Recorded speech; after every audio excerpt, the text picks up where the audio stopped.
स्त्रियांना समजावणं म्हणजे खूप वेळखाऊ काम असतं. म्हणून कदाचित तिला आता थांबायची गरज नाही असं काव्याला वाटलं. ती क्षणभर विचारात पडली आणि बाजूला ठेवलेली बॅग उचलली.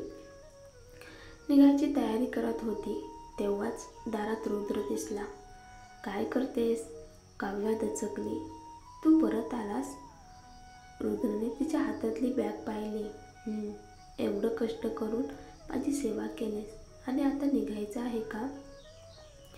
जा पटकन जा. त्याच्या आवाजात चिडचिड होती. काव्य निशब्द झाली. फक्त त्याच्या प्रेयसीला राग आला म्हणून तो आपला राग तिच्यावर काढतोय. तिनं काय केलं त्याला?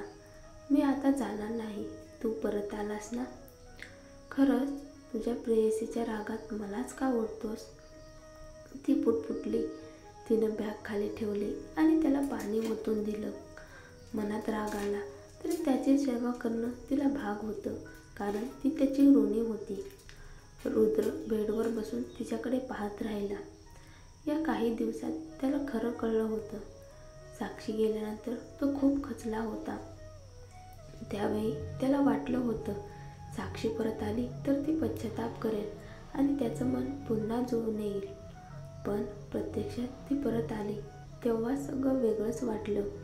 त्यांचं नातं अवघडलेलं झालं. नकळत तो तिची तुलना काव्याशी करू लागला. साक्षीचं कोमल आज्ञाधारक वागणं हेच त्याला आवडायचं, पण आता तिच्या नाजूकपणाकडे पाहून त्याची सहनशक्ती कमी होत चालली होती. हे सगळं काव्यामुळेच का?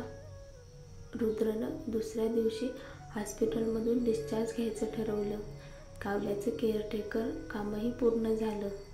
घरी गेल्यावर लक्षात ठेव, तिखट आणि दारू टाळायची. काव्याने बजावलं. माहिती आहे मला, मी लहान मुलगा नाही. अजून तू उपदेश करणार का? रुद्रने तिला खाली बघत विचारलं.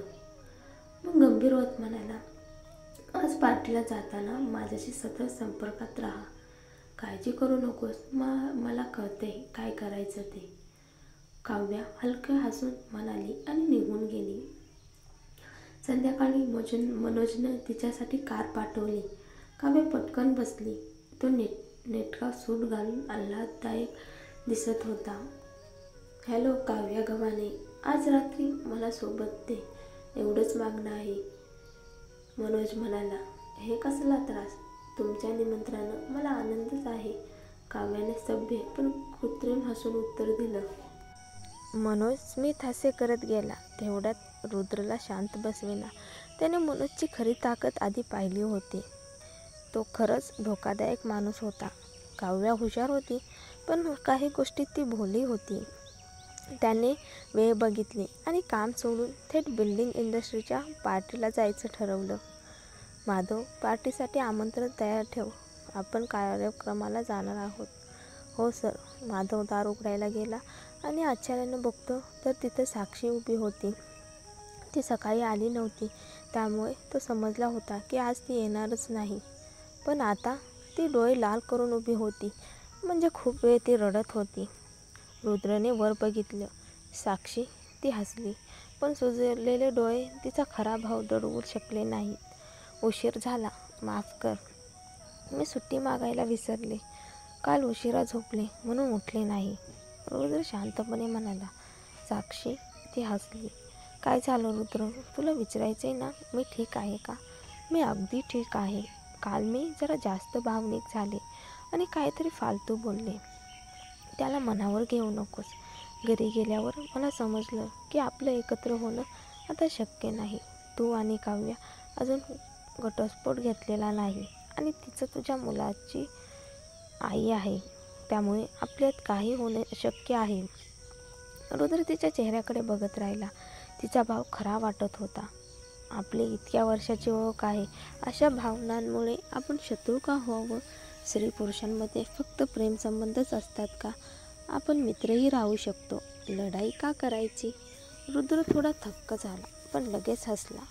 खरंच तू आता आधीसारखी नाही राहिली आहेस.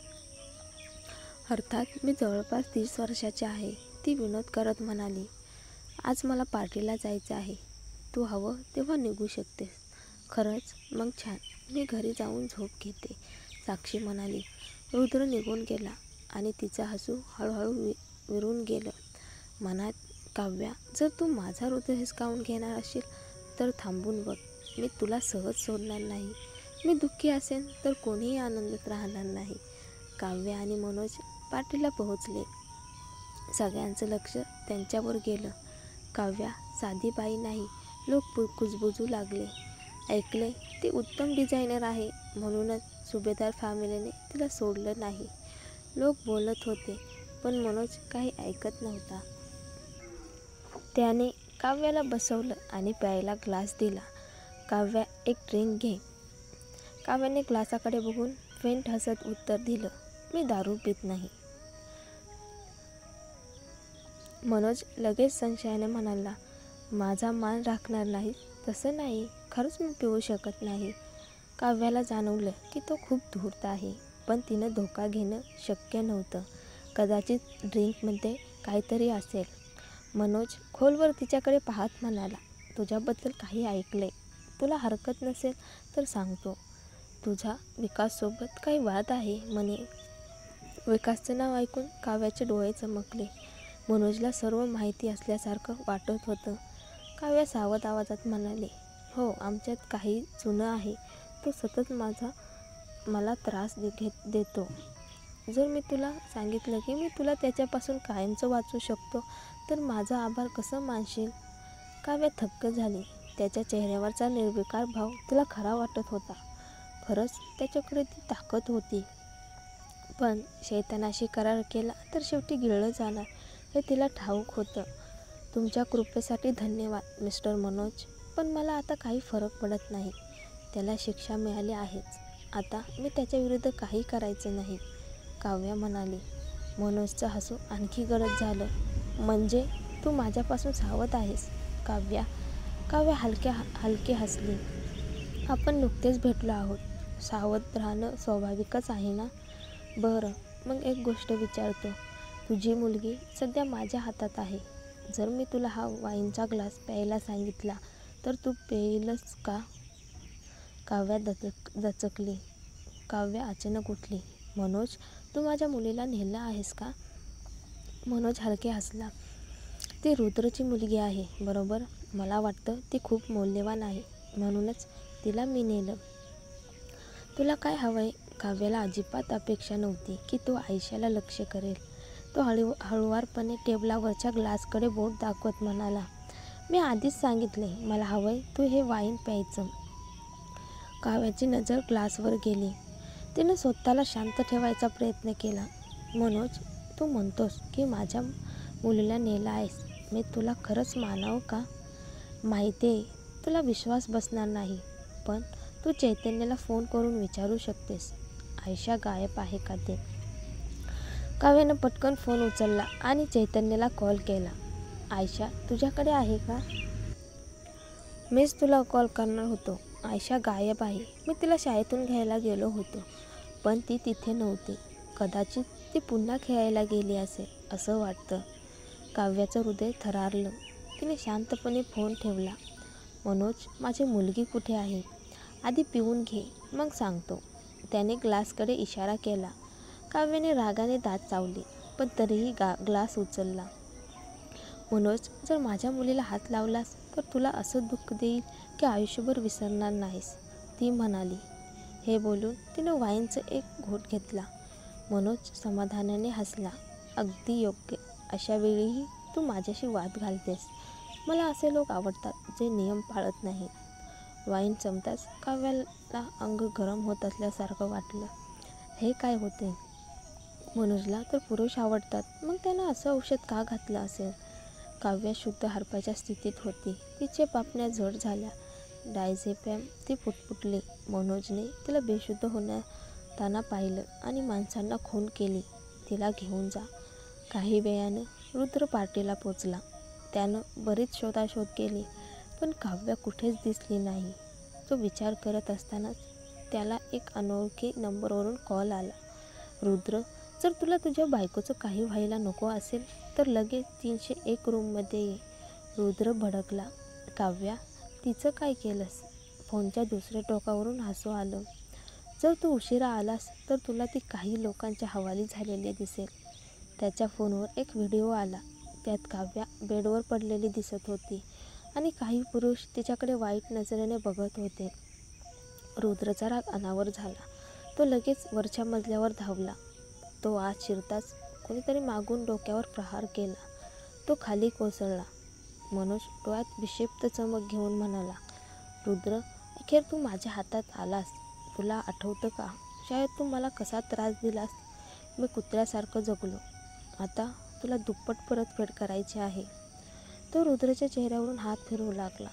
रुद्र, अजूनही तू तितकाच देखणा आहेस. इतक्या वर्षानंतरही तुला पाहून माझं हृदय धडधडायला लागतं. तो त्याचे कपडे काढणार इतक्यात दरवाजा जबरदस्त लाथ मारून उघडला. शिवाय आत आला. त्याच क्षणी रुद्र, जो बेशुद्ध असल्यासारखा भासवत होता, डोळे उघडून जोरात उठला. त्याने मनोजचा हात पकडला आणि त्याला उलटं बेडवर ढकललं. शिवायने दृश्य बघून चेहरा वाकवला. रुद्र, मी काय ऐकलं ते खरं होतं का? त्याला समजलं होतं की मनोज म्हणजे तोच माणूस ज्याने काव्य आणि साक्षीला पळवून नेलं होतं. पण आता तर हेही उघड झालं की मनोजच्या मनात रुद्रसाठी विक्षिप्त आकर्षण आहे. बदला घेण्याची कथा अचानक वेडी प्रेमकथा बनली होती. शिवायला हसू आलं, पण रुद्रच्या नजरांनी तो लगेच शांत झाला. मनोज श्वास घेत म्हणाला, तू आधीपासून तयार होतास, मला फसवलंस. रुद्र गुरगुरला, गप्प बस. त्या क्षणी काव्याही शुद्धीवर आली. ती डोकं धरत रुद्रकडे धावली. रुद्र, मनोज तिच्याकडे बघून हसला, तर तुला आधीपासून माझी ओळख माहीत होती? हो, काव्याने थेट उत्तर दिलं. मनोज खदखदून हसला. मी नेहमी म्हणायचो साक्षीपेक्षा तू काहीच नाहीस, पण तरीही तू माझं भांडं फोडलंस. पुढे बघ, तुला मी खास लक्षात ठेवणार. काव्या रागाने म्हणाली, आयशा कुठे आहेस? तू ठेवलीस? रुद्र हादरला. आयशा? काव्याने रुद्रचा शर्ट पकडला. हो, ती गायब आहे. त्यानेच नेले आहे. प्लीज, तू तिला वाचवायलाच हवं. रुद्रच्या डोळ्यात आग पेटली. मुलगी कुठे आहे?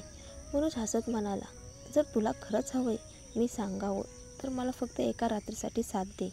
माझं इतक्या वर्षाचं वेड तुझ्याबरोबर संपू दे. मग मी सांगतो ती कुठे आहे. काव्य स्तब्ध झाली. हे काय चाललं होतं?